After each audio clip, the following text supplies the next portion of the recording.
Hello students, welcome everyone. So here we are going to start with the part 4 of magnetic effects of electric current. In this part, we are going to discuss something which is very important for the understanding of motor as well as understanding of generator. Okay, so this is an experiment called kicking wire experiment. So let us understand what happened in the backdrop. आपको याद होगा जब मैंने ऑरेस्टेड का experiment बताया था, तो ऑरेस्टेड ने क्या ऑब्ज़र्व किया था कि एक इलेक्ट्रिक अपैरेटस के साथ में एक मैग्नेटिक कंपास रखा हुआ था. तो वो मैग्नेटिक कंपास डिफ्लेक्ट हो रहा था जब जब electric current was flowing through that apparatus, right. So मैं इसमें क्या कंक्लूड करता हूँ कि a current carrying conductor deflects a magnetic compass. यही हमने ऑब्जर्व किया था, है ना. नाउ व्हेन आई से डिफ्लेक्ट्स मतलब मोशन, है ना. और मोशन का मतलब, मोशन क्यों जनरेट हो रहा है? Because of some mechanical force. तो ये तो था ऑरेस्टेड का ऑब्जर्वेशन. इसी ऑब्जर्वेशन को थोड़ा सा एनहांस करने के लिए फैराडे करके एक साइंटिस्ट था, उसने ऑब्जर्व किया कि अगर current carrying conductor magnetic compass को डिफ्लेक्ट कर रहा है, यानी कि मैग्नेटिक कंपास में मैकेनिकल फोर्स लेकर आ रहा है, तो इसका उल्टा भी पॉसिबल होना चाहिए. उसका उल्टा मतलब, उसका उल्टा ये है कि a current carrying wire exerts a mechanical force on the magnet, जो हमने ऊपर देखा. इसका रिवर्स भी ट्रू होना चाहिए. What is the reverse? A magnet exerts a mechanical force on a current carrying wire, right. And if the wire is free to move, this force can produce a motion in the wire. कहने का मतलब कि अगर current carrying wire अगर magnetic compass को हिला सकता है, मैग्नेटिक कंपास एक तरीके से मैग्नेट ही हो गया, है ना. अगर current carrying wire magnetic compass में मैकेनिकल फोर्स अगर लेकर आ सकता है, तो उसका रिवर्स भी पॉसिबल है. रिवर्स मतलब कि एक मैग्नेट भी एक करंट कैरिंग कंडक्टर को या करंट कैरिंग कंडक्टर में मैकेनिकल फोर्स दे सकता है. That is what it is written, that if the wire is free to move, अगर वायर फ्री टू मूव है तो वो फोर्स क्या प्रोड्यूस कर सकता है? उस वायर में मोशन प्रोड्यूस कर सकता है. इस एक्सपेरिमेंट को बहुत ही अच्छे तरीके से किसने ऑब्जर्व किया था? फैराडे ने ऑब्जर्व किया था. फैराडे ने ये बताया कि जब भी एक करंट कैरिंग कंडक्टर, ना हमेशा मैं एक वर्ड यूज़ कर रहा हूँ, करंट कैरिंग कंडक्टर, जब भी एक करंट कैरिंग कंडक्टर आप एक मैग्नेटिक फील्ड में प्लेस करोगे, एक मैकेनिकल फोर्स जनरेट होगा, जिसके वजह से वो कंडक्टर क्या करने लग जाएगा? मूव करने लग जाएगा. ना यहाँ पे ध्यान जो देने वाली बात है वो दो इंपॉर्टेंट चीज़ें हैं. सबसे पहली बात, वो कह रहा है करंट कैरिंग कंडक्टर. ना इस करंट कैरिंग कंडक्टर का मतलब ये अपने आप में एक मैग्नेट है, यानी कि इसके अपने आप की एक मैग्नेटिक फील्ड है. क्यों है भैया? क्योंकि यही हमने चैप्टर में सीखा कि कहीं से भी अगर करंट जा रहा है, वो अपने आसपास एक क्या क्रिएट करता है? एक मैग्नेटिक फील्ड क्रिएट करता है. तो मान लीजिए मेरे पास एक वायर है, मान लो ये, ओके. तो जैसे ही इसमें करंट जाएगा, इसके अक्रॉस क्या क्रिएट हो जाएगा? एक मैग्नेटिक फील्ड क्रिएट हो जाएगा, है ना. ओके. इसके अलावा मेरे पास एक मैग्नेटिक मटेरियल है, लेट्स सपोज एक बार मैग्नेट है. इस बार मैग्नेट का भी क्या है? एक मैग्नेटिक फील्ड है. समझ में आई? तो जब ये करंट कैरिंग कंडक्टर इस मैग्नेटिक फील्ड के अंदर आएगा, राइट, तो क्या होगा? करंट कैरिंग कंडक्टर का मैग्नेटिक फील्ड और बार मैग्नेट का मैग्नेटिक फील्ड आपस में इंटरफेयर कर जाएगा. उस इंटरफेरेंस के वजह से एक एनर्जी प्रोड्यूस होती है. वो एनर्जी है कौन? Mechanical force. ध्यान से समझने की कोशिश करना, बिकॉज ये अगर समझ में आ गया तो मोटर समझने में और जनरेटर समझने में कोई आपको दिक्कत नहीं रहेगा. ओके. तो करंट कैरिंग कंडक्टर जब भी एक मैग्नेटिक फील्ड मतलब कोई दूसरा magnet, okay. And whenever I say current carrying conductor, that means it is itself is having a magnetic field around it. Why? Because current is flowing through it. So when a current carrying conductor having its own magnetic field is placed in a magnetic field of some other magnet, then what happens? दोनों magnetic field interfere करने की वजह से एक mechanical force generate होता है, और वो मैकेनिकल फोर्स क्या करता है? उस कंडक्टर को क्या कराता है? मूव कराता है. ये हमने एक्सपेरिमेंट के थ्रू ऑब्जर्व किया है. Okay. So this is a very important line, very important statement. इस स्टेटमेंट ने काफ़ी चीज़ों को रेवोल्यूशनराइज किया था, because you take out any particular equipment और मशीन और ऑटोमोबाइल्स और whichever way you take, हर चीज़ में कहीं ना कहीं मोटर यूज़ हो रहा है, हर चीज़ में कहीं ना कहीं जनरेटर यूज़ हो रहा है. सो एक बहुत बड़ा रेवोल्यूशन था ये. ओके. तो again I am going with the same statement. जब भी आप एक करंट कैरिंग कंडक्टर जिसके खुद की मैग्नेटिक फील्ड है, जब आप किसी दूसरे मैग्नेट के मैग्नेटिक फील्ड में रख दोगे, तो एक मैकेनिकल फोर्स क्रिएट होगा, जिसकी वजह से उन दोनों में से जो भी फ्री टू मूव है उसमें मोशन आ जाएगा. मान लो मैंने कंडक्टर को फ्री टू मूव रखा हुआ है, तो कंडक्टर में क्या आ जाएगा, मोशन आ जाएगा। मान लो मैंने कंडक्टर को फिक्स करके मैग्नेट को फ्री टू मूव रखा हुआ है, तो मैग्नेट में मोशन आ जाएगा। बट ध्यान क्या रखना है, दोनों में से कोई एक चीज़ क्या होना चाहिए, फ्री टू मूव होना चाहिए। मान लिया आपने आपने दोनों चीज़ों को फिक्स कर दिया, कंडक्टर को भी और मैग्नेट को भी, तो ये चीज़, ये एक्सपेरिमेंट यहाँ पे वैलिड नहीं होगा, क्योंकि आप मैकेनिकल फोर्स को ऑब्जर्व ही नहीं कर पाओगे। सो दोनों में से किसी एक चीज़ को क्या होना पड़ेगा, फ्री टू मूव होना पड़ेगा। ओके, बेस्ड ऑन विच मैं आपको एक एक्सपेरिमेंट सिखा रहा हूँ जिसका नाम है किकिंग वायर एक्सपेरिमेंट। उसमें 2-3 चीज़ें आपको सबसे पहले समझना है। जैसे मैंने एक कॉपर वायर लिया है और उसको मैंने सस्पेंड किया है, ओके, लटका रखा है एक सपोर्ट से, फ्रॉम अ वर्टिकल सपोर्ट। पहला ऑब्जर्वेशन क्लियर हो गया। दूसरी बात, जो लोअर एंड है वायर का, okay, it is free to move. अब देखो मैंने वायर को फ्री टू मूव कर दिया यहाँ पे, ठीक है, क्योंकि मुझे वायर में अगर सब कुछ सही हुआ तो मुझे वायर में मैकेनिकल फोर्स दिख जाएगा, राइट। तीसरी बात, जो लोअर एंड है वायर का, अब वो फ्री टू मूव है, लेकिन उस वायर में मेरे को कनेक्शन भी देना है, करंट भी देना है, और मैं फिक्स तो करा नहीं सकता, इसलिए मैंने जानबूझ के उस लोअर एंड ऑफ वायर को किससे टच करवाया है, मरकरी से टच करवाया, क्योंकि मरकरी एक ऐसा लिक्विड है which is a good conductor of electricity, so the circuit is complete. Okay, अभी ये जो मैंने बोला शायद आपको समझ में नहीं आया होगा, लेकिन जब आप डायग्राम देखोगे तो आपको क्लियरेंस हो जाएगा उसमें। Now this is the diagram for a kicking wire experiment. अगर आप ये ध्यान दो, ये मैंने क्या यूज़ किया है, एक हॉर्स शू मैग्नेट यूज़ किया है, okay, horseshoe magnet. There are various kinds of magnet we have, so this one is a horseshoe magnet. इस हॉर्स शू मैग्नेट की अपनी मैग्नेटिक फील्ड होगी, मान लिया इस बात को। और यहाँ पे आप देख रहे हैं डार्क कलर का ब्लैक लाइन, ये वाला, ओके, ये आपका क्या है, कॉपर वायर है, राइट। और इस कॉपर वायर को मैंने कनेक्ट किया है, यहाँ से एक सपोर्ट है, और ये आपका सपोर्ट है। तो क्या होता है, इट इज़ नॉट लाइक, दो रिंग्स हैं, तो अगर कोई मोशन होता है कॉपर वायर में तो वो आसानी से मूव हो सकता है। देन सपोर्ट है, एंड देन अगर आप देखोगे यहाँ पे नीचे की तरफ एक वेसल के अंदर मरकरी से डिप्ड है, राइट। ये कॉपर वायर उस मरकरी के अंदर है। एंड अगर आप यहाँ पे ध्यान से देखोगे, this wire is connected to a switch and it is just touching the mercury, it is not touching the copper wire. ये कॉपर वायर से टच नहीं हो रहा है, मरकरी से टच हो रहा है। इस तरीके से क्या है, अगर आप ध्यान से देखोगे तो सर्किट कंप्लीट होते हुए नजर आएगा। करंट यहाँ से जा रहा है, यहाँ से जा रहा है, इधर भी जाएगा, इधर भी जाएगा, इसमें भी जाएगा, इसमें भी आएगा, एंड देन फाइनली आपको क्या देखने को मिल रहा है, करंट एक कंप्लीट सर्किट फॉर्म करते हुए मिल रहा है, इज़न्ट इट। अब लेट्स सपोज, मान लीजिए अभी मैंने के स्विच ओपन कर रखा है। अभी क्या होगा, इस जब के स्विच ओपन होता है, सर्किट में करंट नहीं है, तो क्या होगा, ये जो आपका जो ब्लैक वायर है अभी वो मरकरी में डिप्ड है, राइट। लेकिन जैसे ही मैंने के स्विच को ओपन किया, क्लोज़ किया, यानी कि जैसे ही मैंने स्विच ऑन किया, करंट डेवलप हो जाएगा। करंट किसके अंदर आ जाएगा, इस वायर के अंदर आ जाएगा।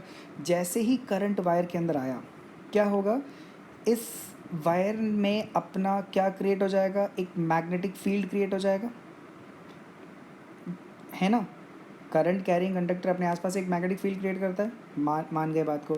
लेकिन वो करंट, यानी कि वो जो आपका जो कॉपर वायर है, वो किसके बीच में प्लेस्ड है, एक हॉर्स शू मैग्नेट के बीच में प्लेस्ड है, जिसका अपना खुद का क्या है, एक व्हाट से एक मैग्नेटिक फील्ड है। मान लो हॉर्स शू मैग्नेट का मैग्नेटिक फील्ड देखो ये है,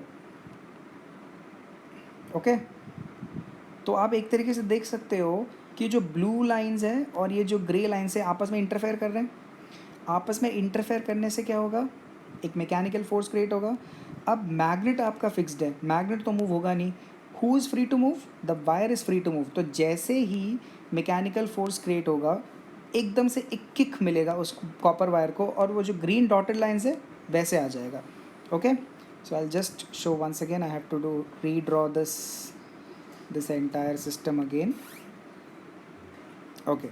सो मैंने अभी क्या बताया था, जैसे ही आप करंट क्रिएट करोगे, आई मीन जैसे ही आप के स्विच ओपन करोगे, सर्किट क्लोज हो जाएगा, that means current will flow through it, है ना। एंड जैसे ही करंट फ्लो करेगा, क्या होगा, वायर के आसपास एक मैग्नेटिक फील्ड क्रिएट हो गया और मैग्नेट के आसपास एक मैग्नेटिक फील्ड हो गया, क्रिएट हो जाएगा। दोनों के इंटरफेरेंस की वजह से एक फोर्स जनरेट होगा। वो फोर्स क्या करेगा, इस कॉपर वायर को किक कर देगा। That is what I have shown with the green line.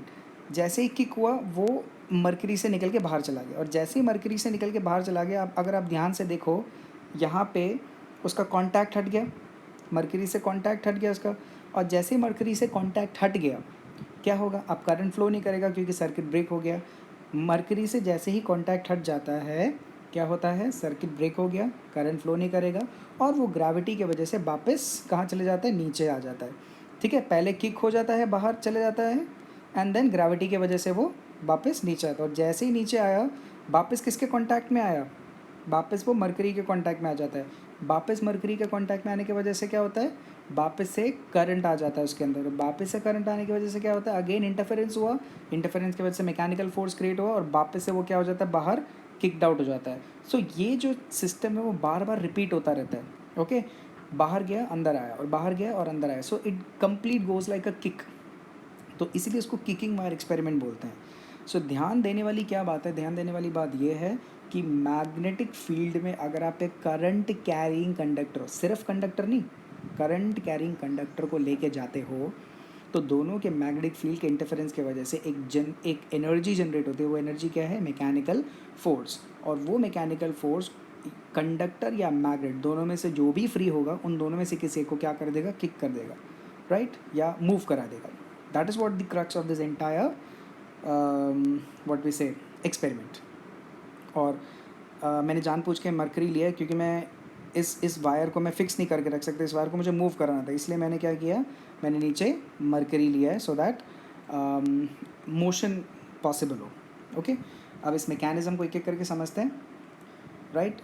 ये इस पूरा का पूरा एक्सपेरिमेंट आपका kicking wire experiment as in which direct नहीं आता है, बट इसके एप्लीकेशंस आते हैं आपके, और मोटर का समझने के लिए और जनरेटर का समझने के लिए ये बहुत इंपॉर्टेंट था। ओके, तो पहला मैकेनिज़्म क्या है, जब आप स्विच को प्रेस करते हो तो करंट फ्लो करता है वायर में, हाँ या नहीं, यस।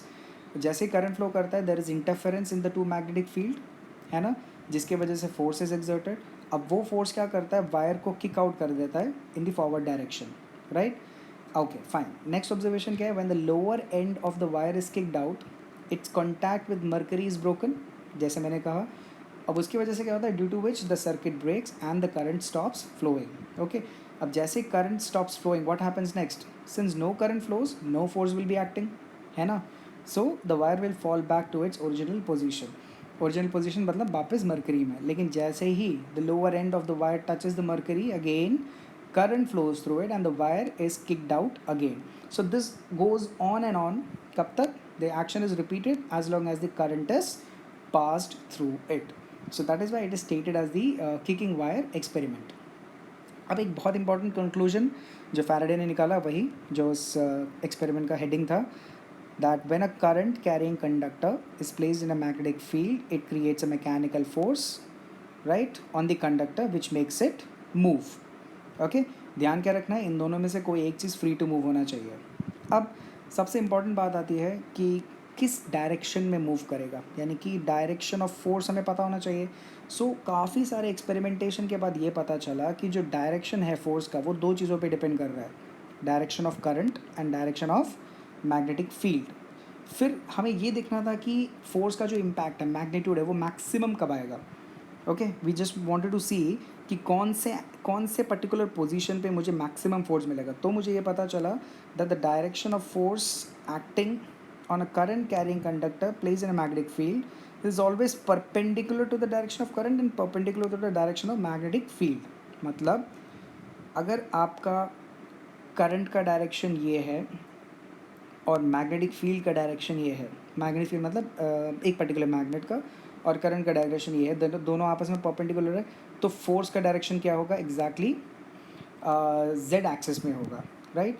यानी कि वो जो फोर्स है वो करंट से भी 90 डिग्री में है और मैग्नेटिक फील्ड के भी 90 डिग्री में। That is what I want to say कि मैक्सिमम फोर्स तभी जनरेट होगा उस वायर में जब वो किसके परपेंडिकुलर होगा, दोनों के परपेंडिकुलर होगा। कहने का मतलब maximum force is exerted on the current carrying wire when it is perpendicular to the magnetic field। अगर आपको मैक्सिमम फोर्स चाहिए तो एग्जैक्टली कौन सा एंगल प्रिपेयर करना पड़ेगा आपको, फोर्स और मैग्नेटिक फील्ड के बीच में एग्जैक्टली 90 डिग्री मेंटेन करना पड़ेगा। उससे कम और उससे ज़्यादा में आपको फोर्स नहीं मिल सकता। एग्जैक्टली एट दिस पॉइंट आपको मैक्सिमम फोर्स मिलेगा। अगर आप 90 से ज़्यादा चले जाते हो तो भी कम फोर्स आएगा, और अगर आप 90 से कम भी चले जाते हो तो भी कम फोर्स डेवलप होगा।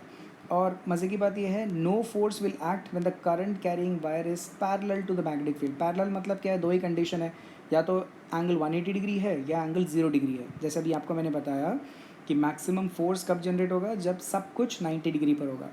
ओके, पैरेलल मतलब इज इधर इट इज़ एट 180 डिग्री और at 0 degree, so that means the force is not going to be there, right. And the direction of force on a current carrying conductor placed in a magnetic field can be reversed by reversing the direction of current. Now this is very important. अब मैं चाहता हूँ कि मैं force के direction को change कर दूँ, तो मुझे कुछ नहीं करना, मुझे किसके डायरेक्शन को चेंज कर देना है, मुझे करंट के डायरेक्शन को चेंज कर देना है। And this way I can change and I can manipulate with the various directions of force.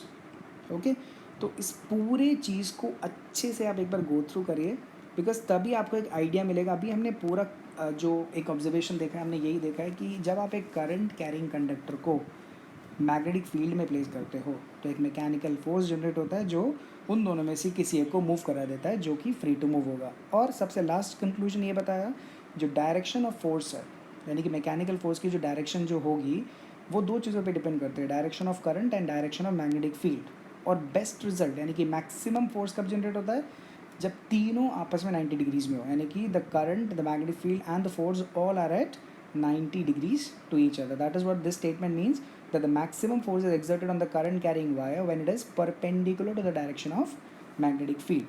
इसके अलावा कोई और एंगल ले लो, मैक्सिमम फोर्स नहीं आएगा। और अगर आप फोर्स के डायरेक्शन को चेंज करना चाहते हो तो करंट के डायरेक्शन को चेंज कर दो। Okay, so this is what the entire kicking wire experiment is all about. Okay, so I want you to go through it very clearly, notes बनाइए इसका, कोई भी डाउट होता है do ask me. Okay, so I'll wrap up it today. Thank you so much, everyone. Take care of yourself.